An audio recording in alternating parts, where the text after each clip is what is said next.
Hello, Own Your Value, and welcome to our second emotional health video. I'm really excited about what I'm going to be sharing with you today. So if you are not part of Own Your Value and you want to be part of the 2 months of community accountability, then go to kateinparadise.com/value to join us. If you're part of the community, I'm so grateful to be deep diving into this very important topic of emotional health. So like I was saying in our first video, the freedom that has come from me staying present with my emotions is beyond anything else that I've done. I've gone on, I've done a lot of like physical health things where I like had detoxes and cleanses and so many things where I had like these breakthroughs with my body and breakthroughs with my health and my mindset, and being present for my emotions has been probably the most visceral shift that I've felt, like really like a shift into a new vibration, into a new perspective. And what it affords me is really this feeling of limitless possibility and this feeling of freedom and weightlessness and lightness. So what we're going to be talking about today is diving into the depths of our most intense emotions. So intense emotions can be on both ends of the spectrum. They can be very uncomfortable and like physically painful. They can also be like pleasure, like feeling like a lot of pleasure, feeling like a lot of validation. And oftentimes we will shy from both ends of the spectrum. We kind of have like our emotional world that we can manage emotions like in this little area that feels comfortable for us, that feels normal, that feels like this is what we deal with on a regular basis. And that's for health. And as we expand our emotional threshold and as we invite ourselves to feel more of what's available for us, it can feel very intense and we can want to distract ourselves or we can want to shy away from it. And let me know in the comments if you have any examples of this, if you can relate to this. I would love to hear from you. And that's Ralphie drinking water. So when we're expanding our emotions, so something might come up, something might trigger you that makes you feel like intense, immense pleasure, or like this overwhelming sense of like, this is like too good to be true. Something might trigger you that makes you feel like a lot of stress or anxiety or fear or worry. And sometimes these emotions can take over our body. They can feel so intense and so overwhelming. And so the practice that I've been practicing very regularly, and I want to invite those of you that feel like you might want to use this as one of your habits for Own Your Value, is to, when you feel those emotions, to not allow yourself to distract, to not run away from them, but instead to dive into the center of them. Can you be 100% present with how you're feeling? We talked about like how to do that in the first emotional health video. And can you simply like breathe into and be with these really intense emotions and allow yourself to see these intense emotions, whether it's pleasure or excitement or fear or anger or whatever it is, see them as a source of your power. So I've actually been reclaiming my power from my more intense emotions. Because if you think about the spectrum of emotions, like if you're always just in your comfort zone, like you're not that powerful of a person. You can't deal with like a lot of stress. You can't deal with a lot of success. You can't deal with these things. If something astronomical happens, it knocks you off and you are, like overwhelmed, or you have an emotional breakdown, or you can't function.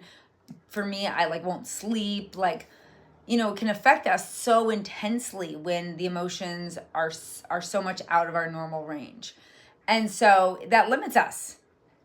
It simply does. If we want to become powerful beings that can be of great impact, that can be very grounded and peaceful, that can be better mothers, daughters, wives, girlfriends, friends, business partners, whatever, be the best version of ourselves in all these situations, not be triggered, not deflect, not get overly emotional and say things that we regret, not shut down and just, go into our hole and watch Netflix and hide because it's just too much.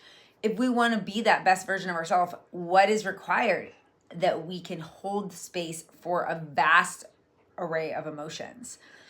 So more and more, I've been practicing as I feel triggered, as I feel sad or worried, or I'm feeling like a lot of a pleasure, and I'm finding myself wanting to divert away from it. So when I'm feeling a lot of joy or pleasure, like a lot of times I'll try to find something wrong to bring me back to like the state I was in before. When I'm feeling a lot of sadness or anxiety, like a lot of times I will want to distract and want to consume content or want to get away from the situation and distract myself.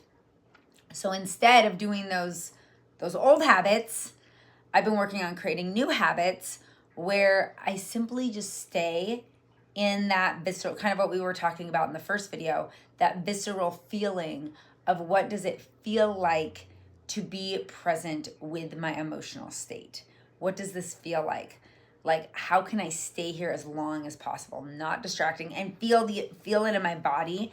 And I allow myself to feel that connection to my power as I feel myself expanding. I feel myself literally growing as a person. Like, we all talk about personal growth and, growing, being our best self. And this is the way to grow. Because if you can handle a vast array of emotions, you can handle anything. This makes you unstoppable. This makes you fearless. This makes you able to deal with conflicts in relationships and be your best self. This makes you able to deal with conflicts in work scenarios and be able to deal with yourself. It makes you be able to not allow your emotions to run the show, and not just your emotions, but your reaction to the emotions. And you can stay calm and peaceful in more emotional situations. There could be an emergency and you're going to be able to calmly deal with it because you have this vast emotional range. So I would love to hear from you, whether you're watching live or the replay, in the comments, and just share with me, what is some of the ways that you are, connecting with your emotions in that deeper way. And if you feel called to dive into this practice, if this feels overwhelming, I would start with the practice in the emotional health video number 1. I think that's it's like the beginning. I was starting there, and then I've kind of deepened it into this practice. And this practice is all about presence, being 100% present, being not in the mind, not in the story, just in the emotion. So a lot of times the story will trigger the emotion. And so the intention is to not replay the story and flesh out the story and make the story so important, but instead to simply feel physically what is the emotion underneath the story. And can I just give space to that? Just delete the story, let the story go. That's not even important, because the story is going to continue the suffering. But being present with the emotion is going to allow you to grow and expand and allow you to reclaim your power. So if this practice is resonating with you, it's something that it's harder to schedule, but it's something, you could schedule time to just sort of feel in and do this, but it's best done in the moment when you feel the trigger, when you feel your body gets warm, you get flushed, you feel this physical, visceral feeling of I'm reacting to something. I'm having this emotional reaction. Can you pause in that moment? Can you stay present? Can you dive into the depths of that emotion? And can you stay there as long as possible? It might just be a few seconds. It might just be 1 minute. It's probably not going to be a really long time that you can stay there. So, and as you get better at it, you can grow how long you can stay there, but you are reclaiming power every breath that you are taking, fully being present with that emotion, not connected to the story, just connected to the feeling, just connected to the experience of being in that state of emotion. You are giving your wounded inner child the space and the acknowledgement that your emotions are okay, that your emotions are safe, that you don't need to hide them, that you don't need to deflect and pretend that they're not there, or react in a crazy way. You can simply just be in the presence of your emotions, and that is safe and that is okay. And that is offering you deep healing. And one of the most like intense and expansive transformations that you could ever experience. So I'm so grateful to be on this journey with you. If you are not part of Own Your Value and you want to be, go to kateinparadise.com/value.